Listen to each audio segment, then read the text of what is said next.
Please Koushik sir, আজকের এই business training school সম্পর্কে আপনার জার্নি সম্পর্কে যদি একটু বলেন please Koushik sir. Thank you Joy ট্রেজারটি এবং থ্যাংকস টু টিম জেকেডে। এত সুন্দর একটা জায়গায় আমাদের ভারতবর্ষের এই মুহূর্তে সেকেন্ড আমরা বিজনেস স্কুল স্টার্ট করলাম আজকে।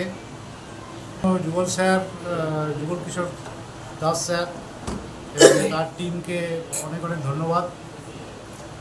এবং আমরা প্রপারলি যদি আমরা এই বিজনেস স্কুলটাকে ট্রেজারটি সম্বন্ধে যদি আমরা কিছু জানতে পারি, লোককে অ্যাওয়ারনেস দিতে পারি, সাথে সাথে আমরা Web3 এবং ব্লক চেনের সম্বন্ধেও এই অ্যাওয়ারনেসটা দরকার আছে, কারণ আগামী দিনে পৃথিবীর ফাইন্যান্সিয়াল জায়গাটা ব্লক চেন একটা গুরুত্বপূর্ণ কাজ করবে। তো সুতরাং ভেরি মেনি থ্যাঙ্কস টু যুগল স্যার, উনি একটা দারুণ উদ্যোগ নিয়েছেন। অবশ্যই ওনার টিম সবাইকে আমরা এটাকে প্রপার ইউজ করব। Thank you sir.